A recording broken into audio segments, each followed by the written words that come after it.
Well, welcome to those of you tuning in. This is our regularly scheduled Zoom Away Blue Friday. This one's on a Wednesday where we eddy out with like-minded community members to discuss some of the topics that we love most. And this broadcast is brought to you by TRAK, makers of the ultimate portable sea kayak. And our mission is to help you live a life unleashed. We're living that today by helping share some knowledge and tools and gear to get folks on the water, some skills for building confidence and competence as a sea kayaker, and some sea personship development strategies. Joining us today to help us live with our mission is Canadian author, environmentalist, filmmaker, and adventurer Frank Wolf. Welcome, Frank. Thanks for having me. Today's discussion is unpacking Frank's most recent 400-kilometer solo expedition on the British Columbian coast. So, Frank, welcome and thank you for stopping by TRAK headquarters. Great to be here. Yeah, sunny Nanaimo. Love it. Excellent. I'd also like to thank all of you for joining us and those that may be watching this later. We are recording this session in hopes that it may activate others to step out the door into journeys of their own. And so I've got some questions from our community that folks have sent us.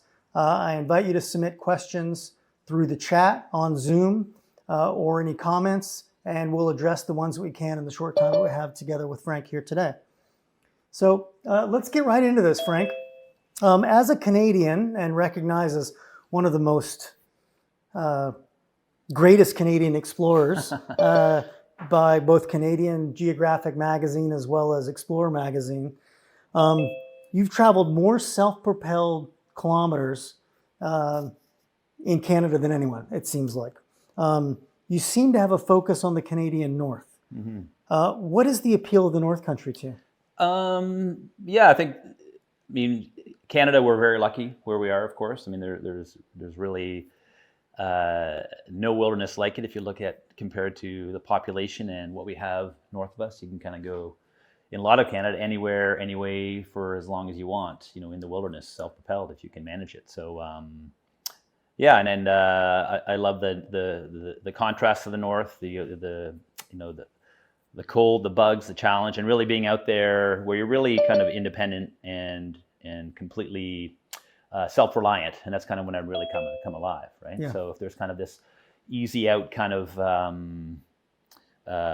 escape hatch like a Starbucks around the corner, it's just not as appealing as if you have 30 days to get from point A to point B with no kind of resupply along the way. And then kind of Canada allows us opportunities like no other place. And just practicality, convenience-wise, because I live here, and using crafts like TRAK, which make travel much more efficient, even because Canada is vast distances, right? So it costs more. It would cost more for me to fly from Vancouver, say, to like Grise Fjord in Nunavut than it would for me to fly around the world. It's very remote, very logistically pricey because it's not a lot of people go there too. But things like the TRAK expedite these kind of really remote missions too. So, really great. I love how the sense of the remoteness creates a container that provides a certain element to an expedition you couldn't get in a place that had, as you call it, relief valves. Yeah, exactly. As exactly. It were. Yeah. So, Frank, your accomplishments are too vast to really list. But to catch people up on who may not be familiar with their expeditions, I would like to share a link in the chat for a wiki page that I found on you that has a really interesting list of your expeditions. I love the way that's kind of structured. Yeah, it's a pretty compact way to look at the list of journeys. Great timeline. It's inspirational in many ways to think about how one journey leads to the next, and over time it just creates this impressive list. Yeah, it's an unintentional, I guess, resume of work, but just basically, if you're following your passion and continuously do so, then it accumulates and you eventually have a body of work, no matter what you do. Yeah. And we'll point people to some of your to some of the resources like your website and things like that. I also want to point out that in the background here is just a scrolling set of images from your most recent trip that you just stepped off of. Feel free to speak to those anytime. But like you said, it's these little things that eventually build the body of work that that do this. Speaking of the body of work, you authored a book in 2018, Yeah. Lines on a Map. It represents a really thought-provoking exploration of borders. Mm-hmm. It really highlights their impact on both individuals as well as societies and the environment. In that book, Lines on a Map, you reference your role as an environmental witness. Mm-hmm. And by drawing attention to the ecological consequences of borders and the need for environmental stewardship by everyone. Yeah. Throughout your travels and encounters with different border regions, you highlight the environmental challenges faced by these areas due to human-made divisions. Mm-hmm. What are some of the actions other outdoor enthusiasts can take to be more effective environmental stewards? Yeah, I mean, I think the way I've always done things fairly independently, just kind of followed what felt right with me. Never aligned myself permanently with any sort of, say, organization or kind of mantra that might be out there. Kind of what feels right, and that's just based on I think once you travel in the wilderness for decades, it really becomes part of you. And also when you're out there in these remote areas, you often are the only witness to, say, large scale industrial projects that will maybe be detrimentally affecting the water, the forests, the land in general, people who live in the area. So I think after a while, I almost feel there's a bit of responsibility that I should share what I've seen, not with a critical eye and putting anyone down in particular, but just kind of showing what I see out there, showing the value of these wilderness areas I travel through, and let people make up their own minds, right? So showing rather than telling is the best way to do it. Sure. And that's with my journeys that have that focus. That's always what I'm trying to strive to do, and have kind of fun, show the joy. So like when I'm doing my journeys, oftentimes I've done films and also my articles that I've interviewed people for. I let the people who live there be the narrators of my film or my story. So be it Indigenous people I encounter on the way, people working in the area. They could be working in forestry and mining and stuff like that too. But let them tell their story, in a real human kind of way. So they kind of narrate their thoughts and feelings. And what I do, I kind of just show the landscape by passing through it, because I'm just kind of passing through it. I'm a vessel that they can speak through. And so my medium, be it like photography or writing or film, it kind of expresses that landscape, and then let the people who actually have roots there be the narrators. And that's a really effective way for people to kind of see it's I guess the real issues that are going on there too, right? So I love that sense. To me, what resonates with me about that is it sounds like you really don't pass the judgment. However, the first part of any environmental activism is just simply building awareness, and you being in the backcountry, being in these wild places, you're able to just in many ways build your own awareness as to what's happening. Sure. And it may be that you want to share that and let people come to their own conclusions.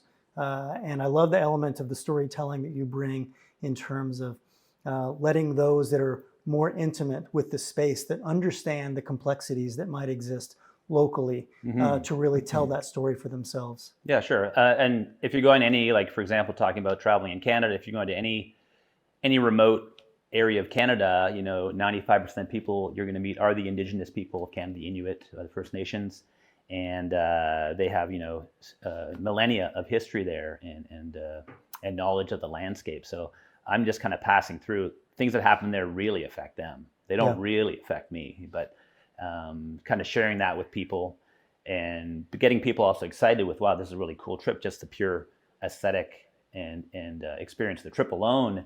If that brings some people into that area so they'll appreciate it more, then you get kind of a little bit of a groundswell of people, connecting with the wilderness on a real basis, rather than say through just looking at their phone or whatever. To actually get in there and do it is kind of a key way for people to step into it, even if it's just a day or half a day. If it gets people out there a little bit, that first little taste is all it takes for most people to kind of go back to it and really start to connect with it. Yeah, I love that. I love that. The essence of activism is really just creating connections, not sure. unlike we're doing here. Yeah.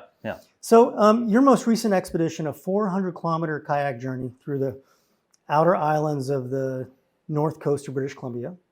You named the expedition the Laxmoon expedition. That's right. Did I pronounce that correctly? Yeah. I think. What The does that? Tsimshian people can correct me, but I'm pretty sure that's it. I picked it because it was a simple one to pronounce as well. What does that title represent to you?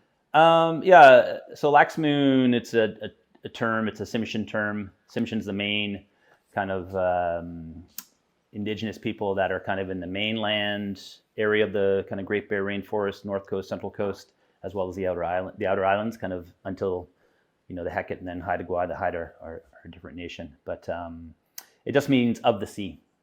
And because their lives were completely interconnected with the sea, everything they relied on for food, travel, life, it was all connected to the sea. And because I was spending that amount of time, it just seemed a perfect time. I was kind of becoming, I guess, of the sea for a couple of weeks, getting just a small taste of that kind of life. And so I thought it was a very kind of simple, easy, kind of a relevant title for the trip. Great. Yeah. It seems to me like it really proved itself out in terms of really demonstrating the interconnectedness of the sea and the land along your journey. Sure. Yeah. It speaks to that border idea that you speak of in your book, Lines on a Map. Right. In the ecological context of borders, how do you think about, or how did you experience the ocean's boundary? Yeah, I mean, when you're sea kayaking, you're spending, say, half the time on land, half the time on sea. Land is often your safe spot. Kind of the more treacherous stuff can be out in the sea. You're kind of, but they're both very interconnected. Even just as you travel through, you see coastal wolves, exploring the intertidal zone. Even though they're a land creature, 90% of their diet is from the sea. Fish and things they find in the intertidal zone. So there's that instant connection just looking at the animals that are existing there. I mean, coastal wolves swim like 15 kilometers between islands, right? They're amazing land animals.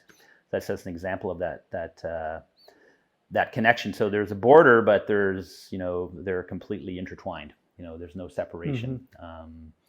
And myself as well, right? So anyone who travels there, the indigenous people that were up there, myself, if I'm going on the TRAK kayak, I'm of the sea, and that border kind of blurs, and it all kind of becomes one. There's kind of a connection that way.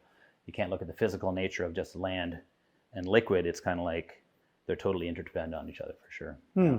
So I get that there are lots of ways that you can recognize the interconnectedness of the environment across that border. Yeah. With the behavior of animals, the sharing of food sources, the tributaries that connect the two. On a personal level, how do you recognize that boundary? I mean, I guess I guess I don't really see it as a boundary so much. I mean, you're talking about boundaries and that sort of thing, but like I said, it's all kind of intertwined. Yeah. So if something's completely intertwined, there's not so much of I guess there's a natural physical boundary, but in terms of it all just kind of seamlessly flows together for me. So it's not so much, because when I think of boundaries, if you say the word boundary, it means more like a barrier. And there's definitely no barrier between the land and the sea. It's more like an open connection, I guess. A connection. Yeah, for sure. Yeah. So back to the essence of stewardship is creating connection. Exactly. Yeah. So these giant trees in the back. There's one campsite I was at, and there's about a dozen large old growth trees that had been culturally modified probably a century or two earlier by the Tsimshian people, and they use these kind of strips of bark to kind of make their clothing and their vessels for holding food. They also use them to make canoes. So they're using these trees, which eventually become their way of getting through the sea. There's this kind of connection they always had. So you have something similar there. Interdependence. And interdependence, yeah. And also on Larsen Island, on the outer coast of Banks Island, I think one of these shots, when it comes around, we can show the people. But they, probably the Haida, just because it was the closest point, about 90 kilometers away from Haida Gwaii, large canoe skidways had been kind of cleared out from the beach area, probably a couple 100 meters long, so they could kind of land their canoes. And they would actually they would kind of have some skirmishes between each other. They kind of would do these raids and this sort of thing, but they also used, you could see that, coming across the water with these canoes made of these huge cedars and pulled up on these beaches. There's this kind of interconnected part of the culture and the way that people have lived there for centuries. So, yeah. Cool. Let's talk about logistics for a minute. What was involved in sort of setting up the shuttle, if you will? Please share with this audience exactly where did you draw these lines on the map, and how did logistics work for this trip? So I wanted to, because I've been up there before. I've driven. A couple of years ago, we did a trip from Squamish and we paddled up to Prince Rupert, and then did the big 18-hour drive back to Vancouver afterwards. And I wanted something. Because I'm doing a trip coming up pretty quickly, I wanted a way to kind of pretty efficiently get up to my starting point, deploy the trip, and then come back home again, basically, right? Mm-hmm. So, I was literally just packing up about 3 bags. So 3 bags I checked, and then my carry-on, airport in Vancouver, flew up to Prince Rupert. Hour and a half later, I was there, went to the grocery store, bought my food, and the next day I was paddling. So, one day I'm in Vancouver, the next I am at the top of BC, just below the Alaska border, and starting my journey. And then I wanted to do a direct line rather than a loop, so a point to point. And you're not going to get a road out anywhere until you get to Port Hardy on the island, quite far away. So Bella Bella was the closest airport. Mm-hmm. So I just paddled the outer islands where I'd never paddled before, because I always like this element of mystery and newness to my journeys. Yeah. I don't like to repeat myself because there's so much out there to explore and discover.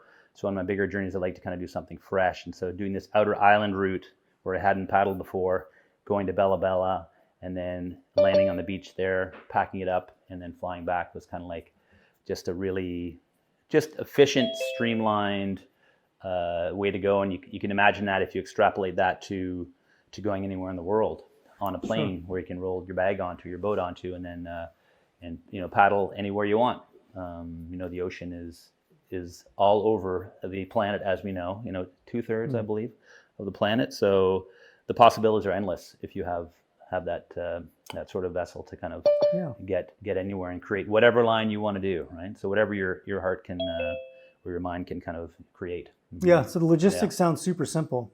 You paddled largely, I think, what's referred to as the Central Coast region from Cape Caution. Yeah, North Coast is what they call the Prince Rupert area, and then you kind of transition to the Central Coast by the time you get down to Bella Bella, that kind of zone there. Yeah. So 400 kilometers over 14 days, and you flew in, you flew out. Yeah. And the TRAK kayak, because you could pack it, you could fly it, made everything simple. All you had to do was get fuel and food when you landed. That's right. Yeah. And then you just packed it all up and flew home. That's it. So no shuttle required. No shuttle required.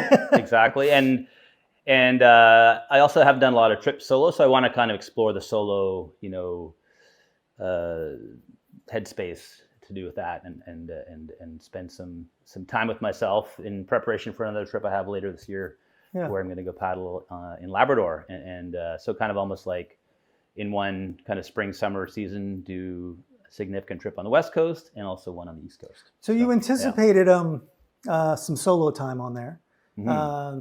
How did that work out? Were you, in fact, truly alone?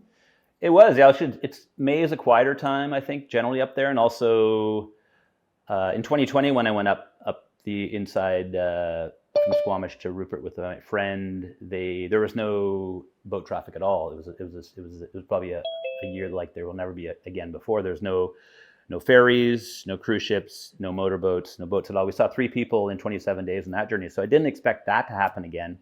But for this one, once I left Prince Rupert, I didn't talk to a single soul until I got to Bella Bella, because all the boats do tend to still go up the inside. So you see, I eventually saw, my second last day, I saw the motorboats doing the kind of the line up to Alaska. But until then, I didn't see anybody, not even motorboats on the outer coast. People don't travel out that way so much. So once you get out a couple of lanes, if you kind of look at the islands that kind of almost create these lanes, the farther out you go, the less people you're going to see generally. And so I didn't know that or expect it necessarily, but it was definitely by myself. And but then I find when you're by yourself in nature, especially if you've traveled there,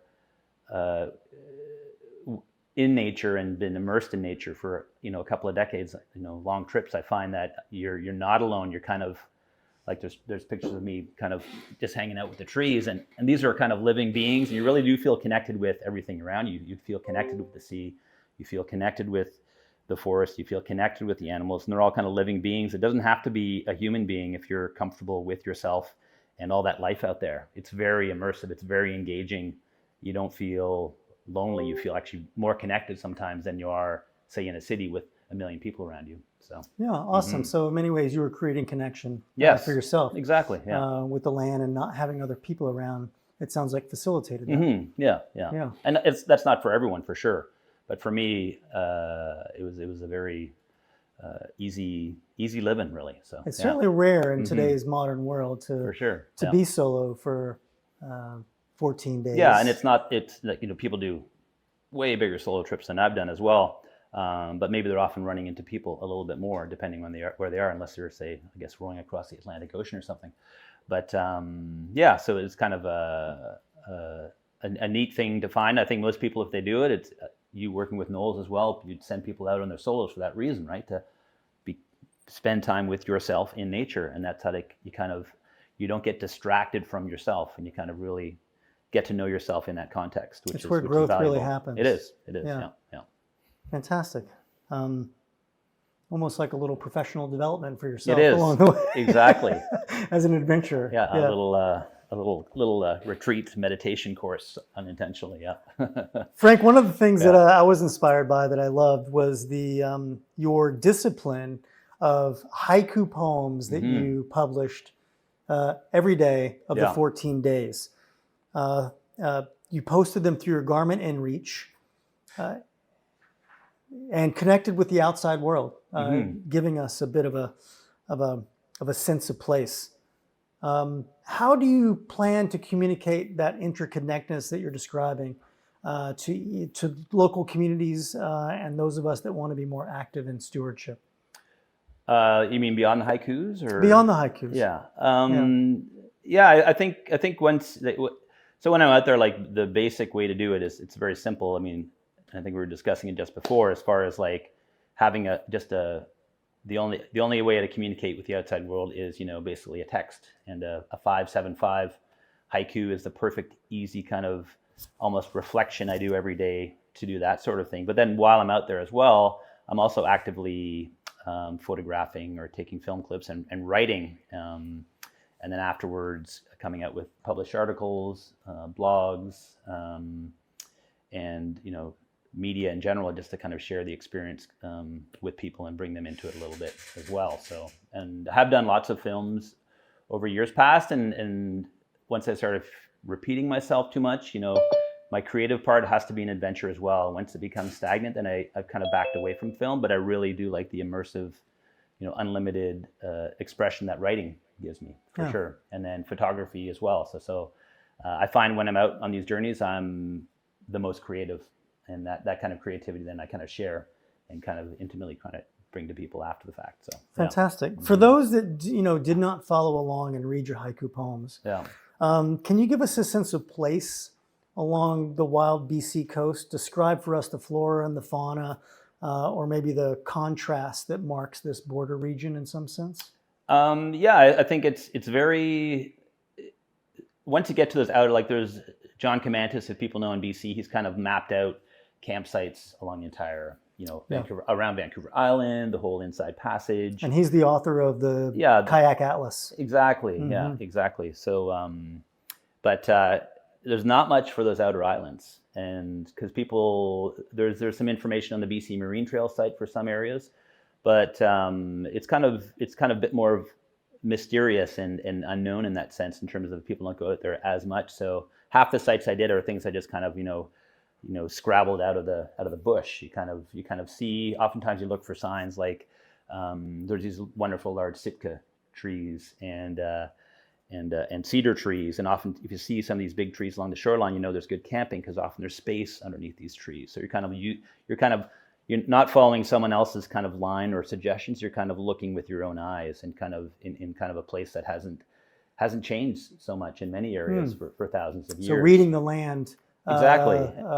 Yeah, and from the sea, much yeah. like the original travelers would have done along the coast. That's right. So you're much more aware and in tune with what's around you, sea condition and that sort of thing. You're always being aware of and have a sense of, and kind of you become much more instinctive in this kind of truly wild environment. But yeah, in terms of like probably some of the most gorgeous, pristine beaches that would be in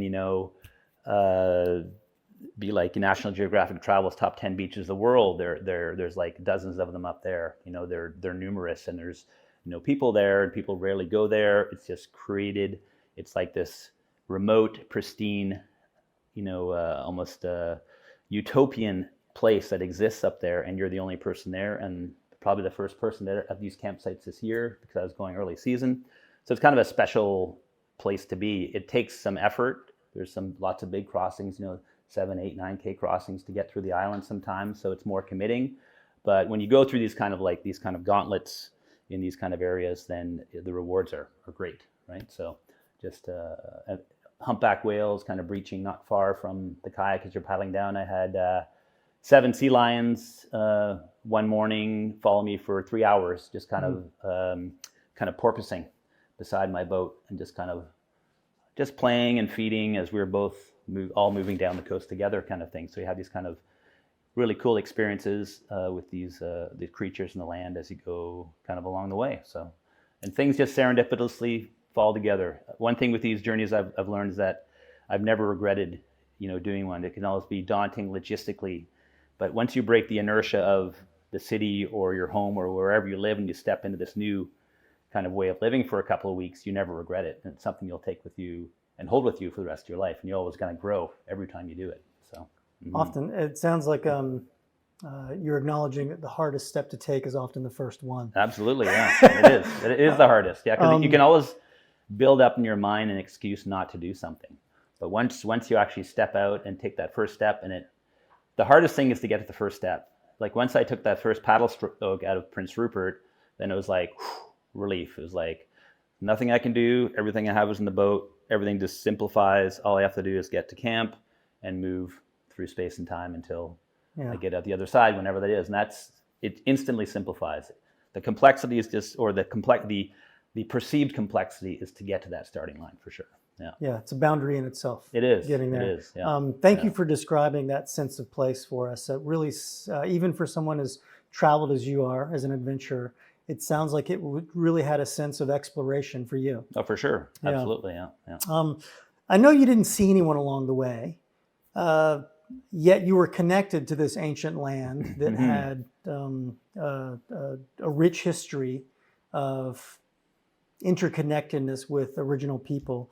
What was your sense of connection to the original people that stewarded this land of the Pacific Northwest coast? Yeah, I mean, I think actually read a book along the way. It was called the White Slaves of the Nootka, and it was actually about these kind of 2 sailors who were actually captured by Chief McKenna, who was the chief of the Nootka in the early 1800s, late 1700s, and it kind of the guy who was captured for 2 years, he described in detail how they lived, and how they lived was amazing. I mean, we are so soft these days compared to what these indigenous folks were doing in terms of living on the land.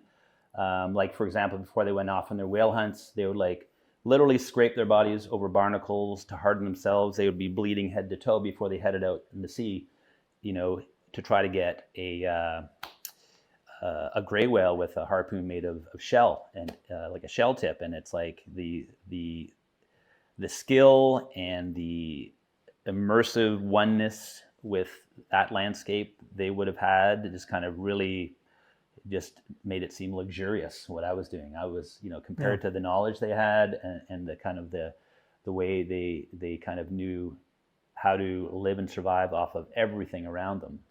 And for them it was so natural. It just kind of made me really appreciate, that how they lived and I described earlier just like the canoe skidways and the modified trees. You see these, the things that he talked about in that narrative. Still, the signs of them are there today, and so you kind of really appreciate the history and the culture, and you see why they're so interconnected through the generations to this area and are still living in that area. and that you're kind of privileged to kind of get a little bit of a peek into what that would have been like. Yeah, so connection through the land, and it sounds like even though you had maybe a folding beach chair, there was still a degree of resiliency required to Yeah, that you could connect with. and it's all relative resiliency, right? Like I think the hardest, toughest, bravest explorer or adventurer of today, would have had a hard time creeping up with like a grandma from 1803, right? So they were so wired and in tune, and had to be mentally and physically and spiritually strong to kind of exist in that life. You hear that from expeditions that retrace old expeditions with modern gear, and they struggle to even make it. Right? Totally. Yeah. Totally. Yeah. Let's discuss a little bit about how you go about a long distance solo expedition like this one. We know that you strive for simplicity in your expeditions as a cornerstone. How do you think about simplicity in preparation for this expedition? I think. Yeah, so for any journey I do, you have to kind of really, you can get so distracted with, you want to take all these things with you, but things aren't going to get you through. It's your own kind of, ultimately your own, I guess, will and kind of will, strength, and passion that's going to get you through anything. But resiliency is what you pointed to with exactly, yeah, and so. Yeah, for me, it's like once I have like my food taken care of, my transportation, and my sleeping, I'm all good. So any kind of trip I do, I always look at it as like a weekend trip with more food. That's all it is. So everything you need for like a weekend overnight kayak trip is the same thing you're using for like a 2-week or a month-long trip in terms of like same tent, same sleeping bag, using a kayak and a paddle. And after that, it's just like, how do you squeeze in that extra bit of food beyond that, right? So, okay. And then, so once I have that, so all I did, I went up there with, I used freeze-dried food. So I went up there with a couple weeks with the freeze-dried dinners. And then I just went to the Save-On kitty corner from the motel I stayed at one night. And then got the oatmeal, got some tortillas, some meat and cheese, some trail mix, and boom, off you go. Off you went. Yeah. So you outfitted from a remote grocer. You provisioned in a place that didn't have a lot of options. Yeah, and Prince Rupert is a proper city and town, so you can get everything you need there. Yeah. I did use like a little compact MSR reactor stove, so I could get the butane at the local outfitter there, and then and that's kind of all I needed. So and then I also have a little fishing line as well. I bring a little emergency, living off the land kind of kit, but otherwise it's kind of, I always plan to have everything I need with me. And then because if you're counting on, say, living off the land as you go, that's going to take more time. So if you're kind of moving efficiently and know you have your food supply contained, then you can just kind of travel at your leisure. So I love how you take it down to kind of a first principles approach. What are just the basic needs, and then how do I just scale that up beyond 2 days? So it really kind of, it sounds like it's removed some of the, I guess, intimidating components that someone who does a lot of weekend traveling might have looking at a multi-day trip. So it's just a little more menu planning, for example. That's it. Just it's a weekend trip with more food. So I think anyone can do the trips that I do. Ultimately, they have probably the equipment and a little bit of experience is all you. If you have some overnight experience in anything you've done in the outdoors, you can definitely extend that for as long as you want in a very simple way. Yeah, let's talk about that. What are some of the gear choices that you made to support simplicity and safety for this remote expedition? I think as far as like, I definitely am not, just wearing like cedar clothing like they did 200 years ago for sure. I had, a dry suit, like a Kokatat Odyssey dry suit. So you can kind of live in that all day in any condition. And then, just PFD, spray skirt. The TRAK kayak will accommodate, like a whitewater spray skirt when any kind of, just like any kayak will. So, and then, just dry bags to keep my gear inside the boat. As far as my camping setup, like the reactor stove, things that just boiling water would get me my oatmeal in the morning, freeze dried in the evening. So I'm not, some people I knew, they like to do a big gourmet setup, and I love going on trips with those people because I benefit. But I'm kind of a food is fuel kind of person. Yeah. So yeah, as long as I kind of have a heavy dose of cayenne pepper on my evening meal, I'm good to go. So That's the extent of your spice kit. that is it. Yeah, just make it red and hot.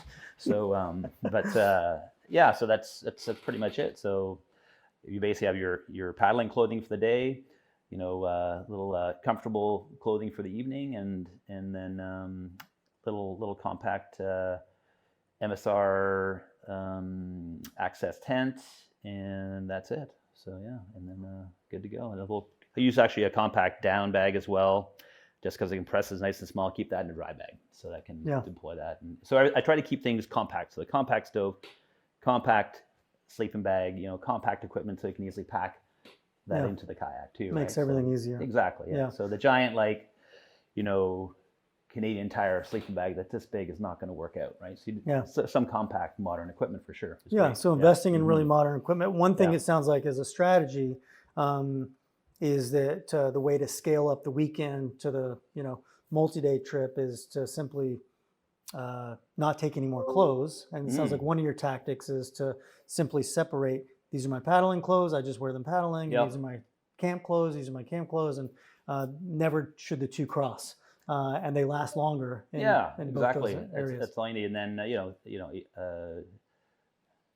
even something, 2 pairs of underwear, one for camp, one for daytime. You can always wash them along the way, right? So you got to think about every little kind of bit as far as I hate at the end of a trip to have been on a trip and not used every single thing in that kayak. Yeah. It's like to bring extraneous things that I haven't used just kind of irks me. So I try to kind of really just bring what I need, and that's it. Because ultimately, once you start the trip, it's like, why did I bring that? I didn't need that espresso maker, but you had to bring it. So, yeah. Why did you choose the TRAK 2.0 as your boat of choice for this expedition? Well, I think the one thing is the TRAK. It's the only kind of, I think, true and proper kayak that fits in a bag. So it's actually, it's not flexy. It paddles like a really fun, nimble, hard shell kayak. And so I come from like a whitewater and sea kayaking, background, paddling, plastic and fiberglass and carbon fiber boats. So it was a seamless transition in the TRAK that way. So it's efficient in the water. It's easy to put together. You can adjust the trim as well when you're out there, depending on conditions. So it had a lot of even advantages over like a regular hard shell boat in terms of the modular nature of it. Yeah, and how valuable was that for you that you could trim the boat either to accommodate for weathercocking or for the rocker? Yeah, it was definitely good. You can feel it too, right? So if you feel you're a bit more water is coming over the top than you want, you can kind of knock up the bow and the stern just with the hydraulic jacks, and if you wanted something more maneuverable, coming in and out, weaving through, say, boulder gardens along the coast, you can do that as well and do it pretty easily. So that's kind of a neat feature that I played with along the way for sure. Yeah. Sure. Frank, we've got a lot of folks in this audience that have TRAK 2.0s. They expedition with them. I'm wondering what you can offer as some pro tips for packing strategies or tactics for packing day in and day out on kind of higher latitude solo expeditions like you just did. Yeah, like I tended to use my own kind of packing system in terms of like using smaller dry bags throughout, just so I could fill in all the way. So I used like a bow bag, like a pointy bow bag, so I can get it all the way to the front. And just kind of, because it's all, there's no bulkheads, basically I would tie the string to the very end bag so I can kind of get them in and out. Great, awesome. So I could a retrieval line. Yeah, retrieval line. Stuff it up with my paddle, retrieve it with like a little string or rope attached to it, so I could easily get the stuff in and out. And so Smart. yeah, and so once you get your system going and you kind of lay everything around, kind of my water bladder kind of right in front of my feet. You kind of figure out, depending what you have and the bags you have, how it's all going to go together. And if you have, there's also TRAK has these kind of longer dry bags as well. The gear flotation bags. Yeah, gear flotation bags. And I didn't use those as much. I use them, but I found there was a bit more dead space with those than I wanted, so Yeah. I just kind of went with the smaller bag setup. But So if for we're like, if you're yes. doing a week-long trip or whatever, that's, you can just throw everything into those. That'd be great. Yeah. So for longer trips, really making use of that space Yeah, by smaller, you kind of want modular. Yeah, because one packing thing, components. especially when you're doing a point-to-point, you also have to realize the rolling bag is also going inside the kayak. And then my duffel bag for my other gear is going inside the kayak. And my backpack. So I have to kind of, all that stuff is going in. And so I had to make sure I could fit everything. So 18 days with all that stuff in there as well. But you can definitely make it work. So it's all, the room is there.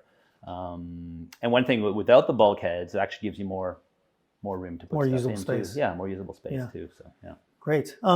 Let's talk about the trip from the perspective of hazards. What are some of the objective and subjective hazards that you prepared for on this stretch of coast?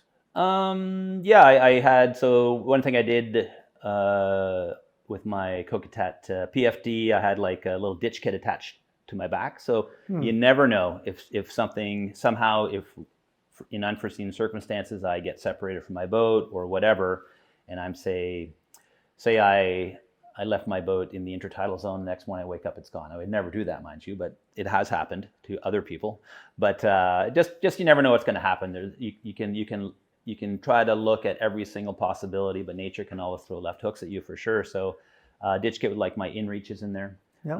some emergency food, a space blanket, a flare, and that all is on my body when I'm kind of traveling. So that's kind of my little ditch kit I keep with me. And then So you prepared for the eventuality of boat yeah, separation. the worst case scenario, exactly. So so then, but other than that, just your regular safety gear like VHF radio for regular weather reports. InReach is also great for that too. So you kind of have 2 data points as far as what's happening in the weather to make your next move, especially for crossings and that sort of thing. Yeah. And just simple things, all the basic safety gear you'd use for a day trip is pretty much kind of what you're using. So you prepared for weather, cold temperatures of the water. It's 11 degrees Celsius. Yep. Pretty much. So with the dry suit, you can layer. Yeah, I think the 7 to 9 degrees up there, Okay. the average water temp at that time of year. So, just make sure you have enough thermal gear to keep yourself warm under the dry suit. The last day I was just paddling in a t-shirt because it's nice and warm. So, just very simple. Anything that a day sea kayaker has, you're doing, but then the extra, probably big extra thing I'd have was that ditch kit that if you're solo paddling, because there's no one there to help you out or to go retrieve your kayak if you're by yourself, right? So you have to kind of look at, okay, what's the worst case scenario and try to prepare yourself for that possibility. So in a very simple way. Yeah. Cool. There's a couple of questions coming in from the chat room here. Do you ever overplan when you go?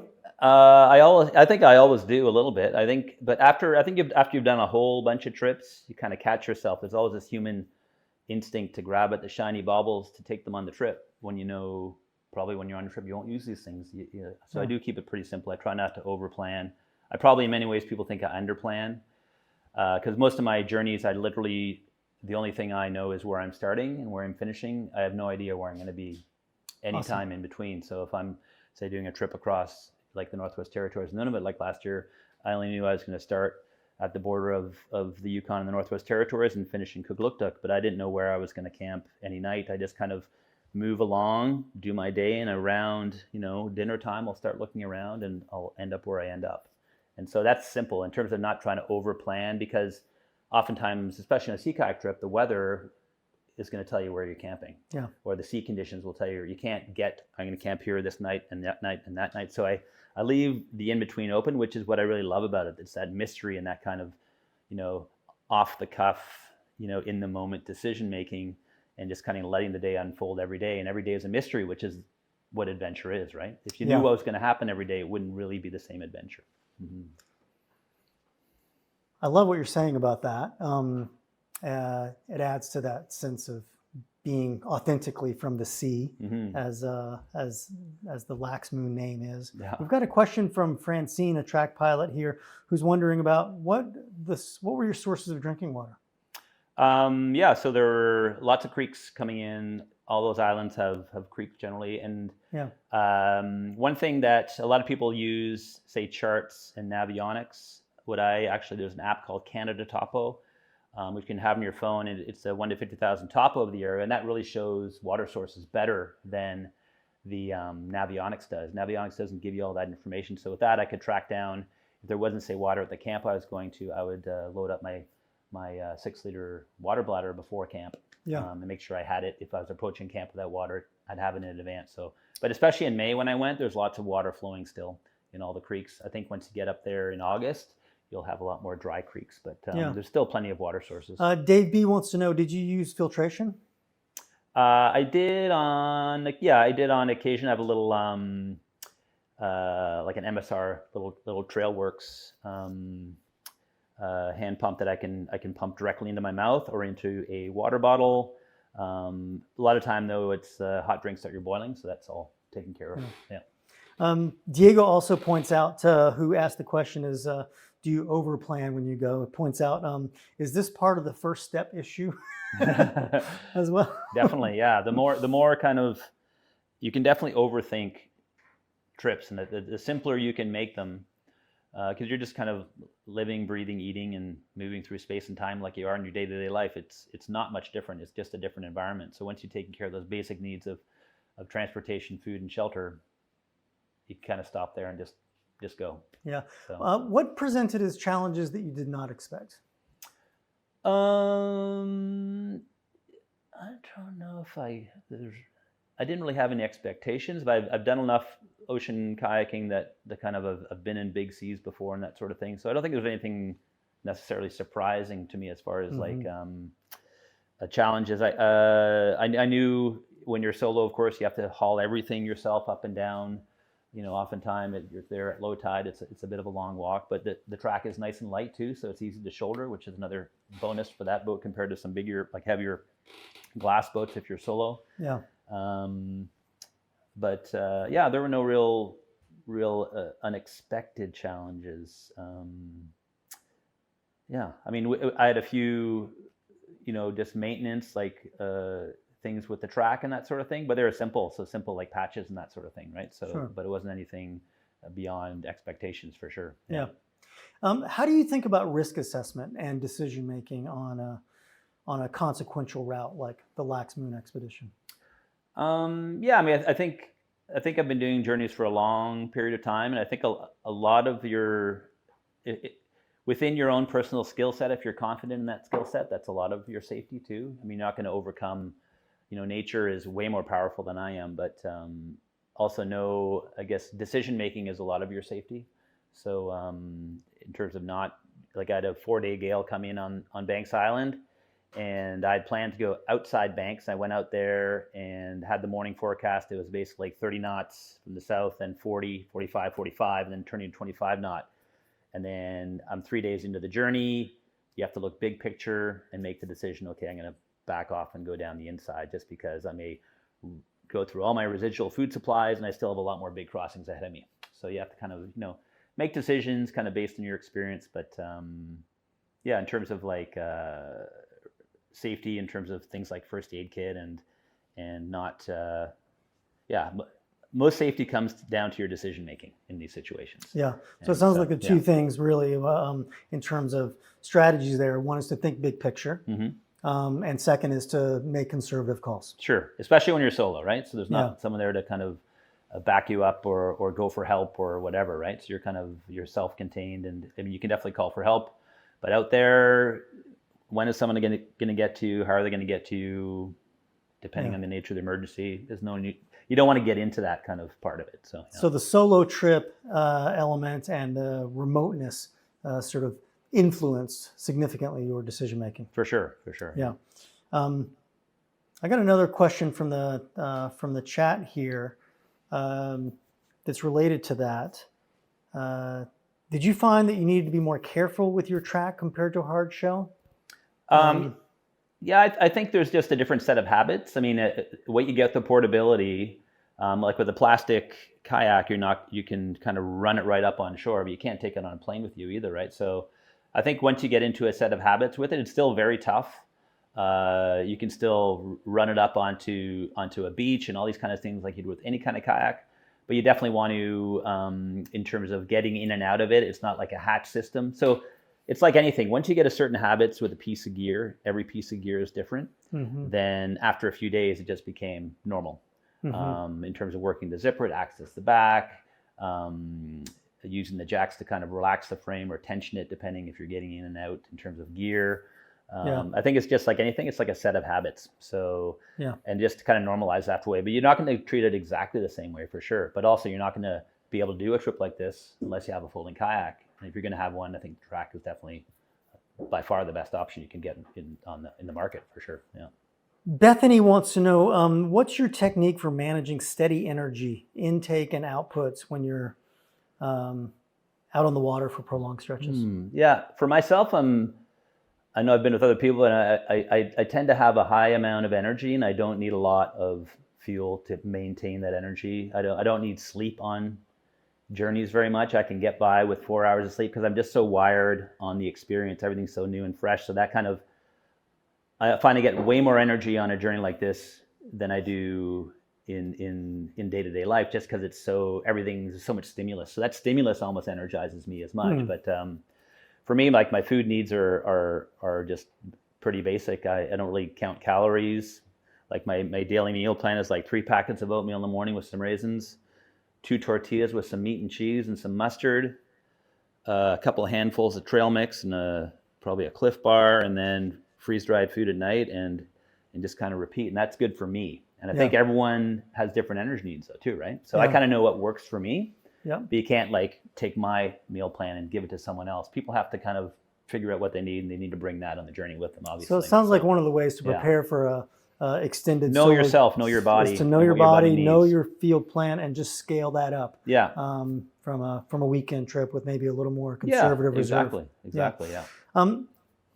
What teaching story can you offer us kind of quickly just about surf launches and landings on this wild coast? Because I know that's a big part of safety. It's a part of travel. It's a core competency. Right. What would you offer about that? Yeah, I had a couple of like surfy landings for sure. I think just kind of, follow the back of the wave in, right? Don't ride a fully loaded boat on the wave face into the beach. So yeah, just conservative and just picking your spots in the surf too, picking the set you're going in on. So it all applies with a TRAK like it would with any kind of kayak, right? So avoid the surf part of a surf landing. It sounds like. Exactly. And if you don't, if you can avoid a surf landing altogether, then for sure do that too, right? So Cool. What's the impact on you this soon after completing a significant solo expedition? Yeah, the impact on me, I'm not sure if it impacts me. I think it just, because I have been doing it for so long, I think my earlier, trips were much more like, light bulb moments. And once you kind of, my first big journey was canoeing across Canada in 1995, like a 171-day trip.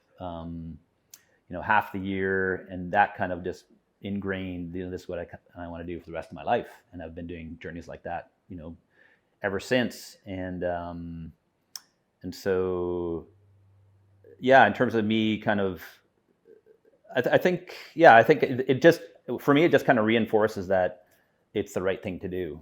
And this is another amazing experience, and it just keeps drives me forward kind of to the next one. And it fuels my creativity as well. In terms of when you're in this kind of this experience that's completely new and gives you new stimulus, you kind of really, this outpouring of creativity that comes from me, and it does it on a consistent basis. So it just kind of reinforces, what I do and why I do it, rather than kind of being any kind of really new revelation. The revelation kind of came to me a long time ago, and the revelation was true. And I'm just following that path now, right? So got it. Yeah. It sounds like in many ways early solo expeditions really provided a lot of insight or light bulb moments. You describe it, and these days you keep doing them because it maintains that and fuels your creativity. So it sounds like it's a rhythm that you really intend to keep up. Yeah, and something that it's just something that I'm passionate about, and the passion hasn't died at all. It probably keeps on growing. I love it more year to year, which is a great kind of space to be in. What words of encouragement or caution, along with any tips or tricks, would you offer paddlers considering solo voyages of their own?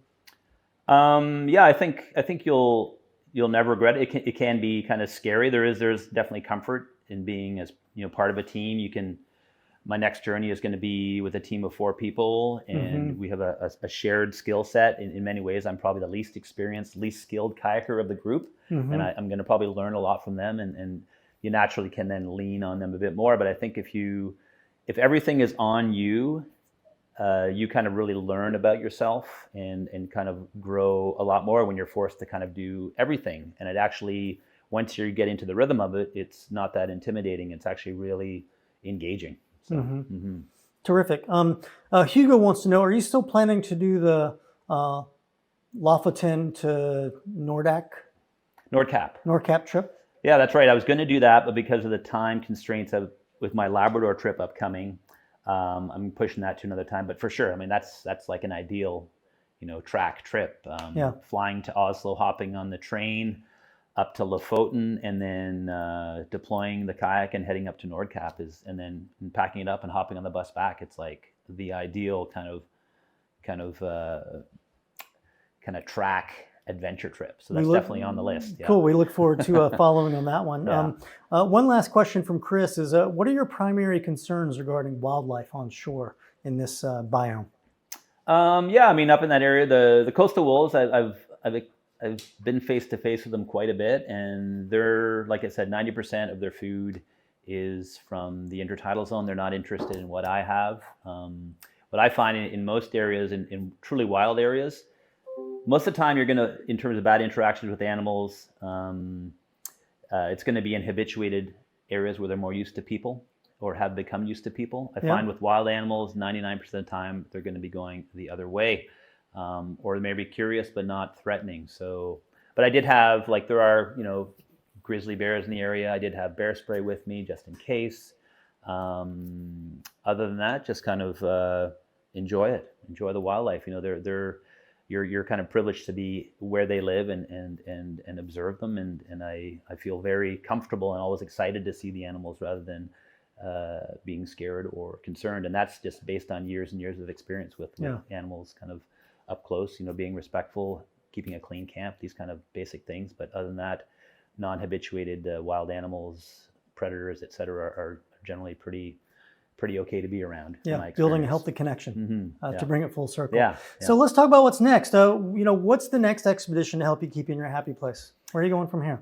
I am doing a trip on the whole Labrador coast from the bottom of Ungava Bay and then around the Labrador Peninsula to the next town, Nain, about 800 kilometers away. So this trip has only been, in modern times, done by Nigel Foster about 20 years ago. Him and his now wife did it, Kristen. And then, so myself, Justine Kurgenvin, JF Marlowe, and Larry Choman, they're all Islanders. And I was lucky enough to be asked along by those guys, Justine and JF, who've been wanting to do this for years. And now it's happening. So we're going to be up there on starting to paddle on the 23rd of June, just a couple weeks away. What an incredible posse. Yeah, totally. That sounds fun. How do we best follow and seek inspiration from your explorations as a environmental witness? Yeah, you can, I pop up my photos and images and short stories on Instagram at FrankWolf70. My fwolf.ca is my website. I pop stuff up there too. And then I also am a regular feature writer for Explore, a couple of features for them a year, also write for Mountain Life, Paddling Magazine, and also have a regular blog on Explore as well, which I pop up stories regularly too. Yeah. Okay, great. So following you on social media, it sounds like Instagram is the best spot. Yep. And Facebook as well. I'm on there. So, and Facebook and going to your website. Yep. And your book, Lines on the Map, is still in print? Yeah, it's still in print, still out there in stores, Amazon, etc. And I have another book coming out next year on 3 expeditions I did in the course of 10 months. Kind of a long form narrative by RMB coming out 2024. Fantastic. So, well, I want to thank the crew here at TRAK for supporting this broadcast. I know we've been populating the haikus in the chat room. Nice. We've been moderating folks that are engaged here. I want to thank you as an audience. that have participated and shared this time with us. And if you're watching this afterwards, thank you for joining us. And thank you for Jonathan for managing tech, and Nolan on the hosting the channel. Frank, I most importantly want to thank you for your time here today. And we've prepared a bag for your next expedition. We'd like to gift you with this There it is. dry Great. deck bag. Yeah, I used one of these in the last trip. They're great. Proper dry deck bag, and this will be my camera holder going around Labrador. So yeah. Awesome. Well, we look forward to all the great photos, and look forward to following your expeditions. Thank you so much, Frank. Thanks, Hans. Always a pleasure to connect, and good luck on your next expedition. Thank you. That's a wrap. Thank you all. Have a great rest of your day.